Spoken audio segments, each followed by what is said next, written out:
اعوذ باللہ من الشیطان الرجیم بسم اللہ الرحمن الرحیم۔ ابو نصر الصیاد نامی ایک شخص اپنی بیوی اور ایک بچے کے ساتھ غربت و افلاس کی زندگی بسر کر رہا تھا۔ ایک دن وہ اپنی بیوی اور بچے کو بھوک سے نڈال اور بلکتا روتا گھر میں چھوڑ کر خود غموں سے چور کہیں جا رہا تھا کہ راہ چلتے اس کا سامنا ایک عالم دین احمد بن مسکین سے ہوا، جسے دیکھتے ہی ابو نصر نے کہا، اے شیخ، میں دکھوں کا مارا ہوں اور غموں سے تک گیا ہوں۔ شیخ نے کہا، میرے پیچھے چلے آؤ، ہم دونوں سمندر پر چلتے ہیں۔ سمندر پر پہنچ کر شیخ صاحب نے اسے 2 رکعت نفل نماز پڑھنے کو کہا۔ نماز پڑھ چکا تو اسے ایک جال دیتے ہوئے کہا، اسے بسم اللہ پڑھ کر سمندر میں پھینکو۔ جال میں پہلی بار ہی ایک بڑی ساری عظیم الشان مچھلی پھنس کر آ گئی۔ شیخ صاحب نے ابو نصر سے کہا کہ اس مچھلی کو جا کر فروخت کرو اور حاصل ہونے والے پیسوں سے اپنے اہل خانہ کے لیے کچھ کھانے پینے کا سامان خرید لینا۔ ابو نصر نے شہر جا کر مچھلی فروخت کی، حاصل ہونے والے پیسوں سے ایک قیمے والا اور ایک میٹھا پراٹھا خریدا اور سیدھا شیخ احمد بن مسکین کے پاس گیا اور اسے کہا کہ حضرت، ان پراٹھوں میں سے کچھ حصہ لینا قبول کیجیے۔ شیخ صاحب نے کہا کہ اگر تم نے اپنے کھانے کے لیے جال پھینکا ہوتا تو کسی مچھلی نے نہیں پھنسنا تھا۔ میں نے تمہارے ساتھ نیکی گویا اپنی بلائی کے لیے کی تھی، نہ کہ کسی اجرت کے لیے۔ تم یہ پراٹھے لے کر جاؤ اور اپنی اہل خانہ کو کھلاؤ۔ ابو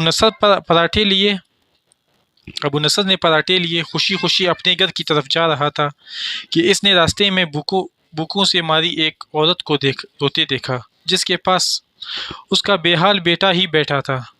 ابو نصر نے اپنے ہاتھوں میں پکڑے ہوئے پراٹھوں کو دیکھا اور اپنے آپ سے کہا کہ اس عورت اور اس کے بچے اور اس کے اپنے بچے اور بیوی میں کیا فرق ہے؟ معاملہ تو ایک جیسا ہے، وہ بھی بھوکے ہیں اور یہ بھی بھوکے ہیں۔ پراٹھے کن کو دے؟ عورت کی آنکھوں کی طرف دیکھا تو اس کے بہتے آنسو نہ دیکھ سکا اور اپنا سر جھکا لیا۔ پراٹھے عورت کی طرف بڑھاتے ہوئے کہا، یہ لو، خود بھی کھاؤ اور اپنے بیٹے کو بھی بھرپور کھلاؤ۔ عورت کے چہرے پر خوشی اور اس کے بیٹے کے چہرے پر مسکراہٹ پھیل گئی۔ ابو نصر غمگین دل لیے واپس اپنے گھر کی طرف یہ سوچتے ہوئے چل دیا کہ اپنے بھوکے بیوی بیٹے کا سامنا کیسے کرے گا۔ گھر جاتے ہوئے راستے میں اس نے ایک منادی والا دیکھا جو کہہ رہا تھا، ہے کوئی جو اسے ابو نصر سے ملا دے؟ لوگوں نے منادی دینے والے سے کہا، یہ دیکھو، یہی تو ہے ابو نصر۔ اس نے ابو نصر سے کہا، تیرے باپ نے میرے پاس آج سے 20 سال پہلے 30,000 درہم امانت رکھے تھے، مگر یہ نہیں بتایا تھا کہ ان پیسوں کا کرنا کیا ہے۔ جب سے تیرا والد فوت ہوا ہے میں ڈھونڈتا پھر رہا ہوں کہ کوئی میری ملاقات تجھ سے کرا دے۔ آج میں نے تمہیں پا ہی لیا ہے، تو یہ لو تمہارے 30,000 دینار، یہ تیرے باپ کا مال ہے۔ ابو نصر کہتا ہے کہ میں بیٹھے بٹھائے امیر ہو گیا، میرے کئی گھر بنے اور میری تجارت پھیلتی چلی گئی۔ میں نے کبھی بھی اللہ کے نام پر دینے میں کنجوسی نہ کی۔ ایک ہی بار میں شکرانے کے طور پر 1000 درہم صدقہ دے دیا کرتا تھا۔ مجھے اپنے آپ پر رشک آتا تھا کہ کیسے فراخ دلی سے صدقہ و خیرات دینے والا بن گیا ہوں۔ ایک بار میں نے خواب دیکھا کہ حساب کتاب کا دن آ پہنچا ہے اور میدان میں ترازو نصب کر دیا گیا ہے۔ منادی کرنے والے نے آواز دی، ابو نصر کو لایا جائے اور اس کے گناہ و ثواب تولے جائے۔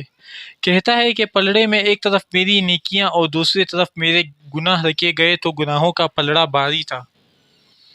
میں نے پوچھا، آخر کہاں گئے ہیں میرے صدقات جو میں اللہ کی راہ میں دیتا رہتا تھا؟ تولنے والوں نے میرے صدقات نیکیوں کے پلڑے میں رکھ دیے۔ ہر 1000 درہم صدقے کے نیچے نفس کی شہوت، میری خود نمائی کی خواہش اور ریاکاری کا ملمع چڑھا ہوا تھا، جس نے ان صدقات کو روئی سے بھی زیادہ ہلکا بنا دیا تھا۔ میرے گناہوں کا پلڑا ابھی بھی بھاری تھا۔ میں رو پڑا اور کہا، ہائے رے، میری نجات کیسے ہوگی؟ منادی والے نے میری بات کو سنا اور تو پوچھا، ہے کوئی باقی؟ اس کا عمل تو لے آؤ۔ میں نے سنا ایک فرشتہ کہہ رہا تھا، ہاں، اس کے دیے ہوئے 2 پراٹھے ہیں جو ابھی تک میزان میں نہیں رکھے گئے۔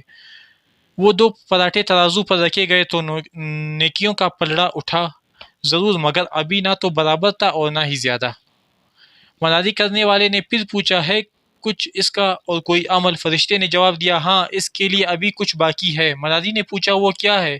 کہا، اس عورت کے آنسو جسے اس نے اپنے 2 پراٹھے دیے تھے عورت کے آنسو نیکیوں کے پلڑے میں ڈالے گئے، جن کے پہاڑ جیسے وزن نے ترازو کے نیکیوں والے پلڑے کو گناہوں کے پلڑے کے برابر لا کر کھڑا کر دیا۔